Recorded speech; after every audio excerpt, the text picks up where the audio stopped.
Drone কিনতে শুরু করেছে। এই যে ঘটনাক্রম চলছে, যেখানে দাঁড়িয়ে আসিম মুনিরকে একটা সর্বাধিনায়ক বা সর্বশক্তিমান জায়গা দেওয়া হচ্ছে, সেই সর্বশক্তিমান হয়েই তিনি প্ল্যান করতে শুরু করে দিয়েছেন যে ভারতে হামলা আর কীভাবে অত্যাধুনিক উপায় করা যাবে।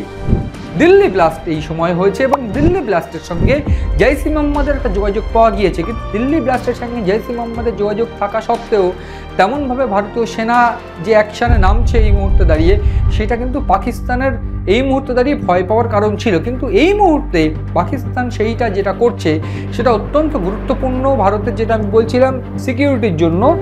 কেন?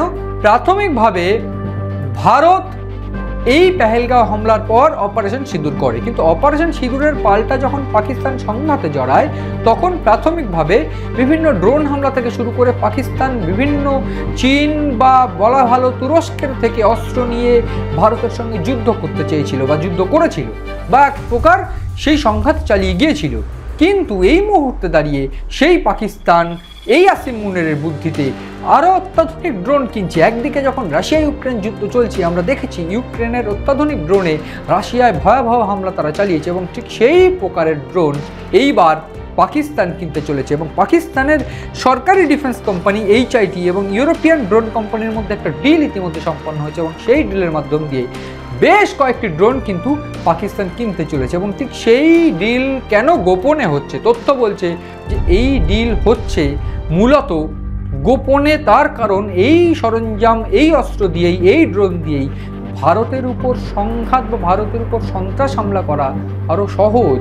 এবং ঠিক সেই বুদ্ধিগুলো সমস্তটাই আসিম মুনিরের বুদ্ধি বলেই এই মুহূর্তে দাঁড়িয়ে বিশেষজ্ঞদের মত। ফলে সব মিলিয়ে দাঁড়িয়ে এই আসিম মুনির পাকিস্তানের একদিকে তেহরিকি তালিবানের সঙ্গে সংঘাত, অন্যদিকে সেই সংঘাত এক প্রকার একটা উচ্চ পর্যায়ে পৌঁছে গেলেও পাকিস্তান কোনোভাবে নিজের যে কালচার, নিজের যে চরিত্র, সেই চরিত্র নিজেদের শোধরাবে না, বরং ভারতের সঙ্গে কিভাবে যুদ্ধ করা যায় সেই যুদ্ধ প্রস্তুতি তারা শুরু করেছে, এবং সেনারা যুদ্ধ প্রস্তুতি শুরু করছে আসিম মুনিরের বুদ্ধিতে। এবং সেই জায়গায় দাঁড়িয়ে শেহবাজ শরীফের সরকার কতটা নির্লজ্জ! একদিকে ইমরান খানের সরকার এই সমস্ত কিছু নিয়ে কিন্তু প্রতিবাদ করছে, পথে নেমেছে, গৃহযুদ্ধের মতো পরিস্থিতি, কিন্তু তা সত্ত্বেও এই শেহবাজ শরীফের সরকার, নির্লজ্জ সরকার, আসিম মুনিরকে এই ভয়ানক পদ দিয়ে সর্বাধিনায়ক, সর্বশক্তিমান বানিয়ে তাকে কোনোভাবে আইন কোনো কিছু করতে পারবে না, তার কোনোভাবে ক্ষমতা যাবে না।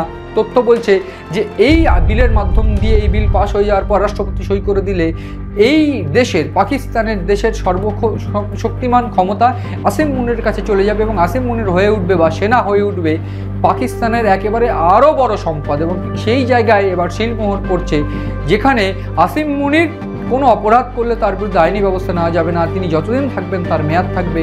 ফলে এই আসিম মুনির যে ভারতের বিরুদ্ধে আরও ষড়যন্ত্র করবেন, সেটা কিন্তু গোয়েন্দারা এই মুহূর্তে বুঝতে পেরে গিয়েছে, এবং এই ডিল তার অন্যতম প্রমাণ, যেখানে ইউক্রেন থেকে একটা ভয়ানক অস্ত্র, ভয়ানক ড্রোন তারা কিনতে চলেছে।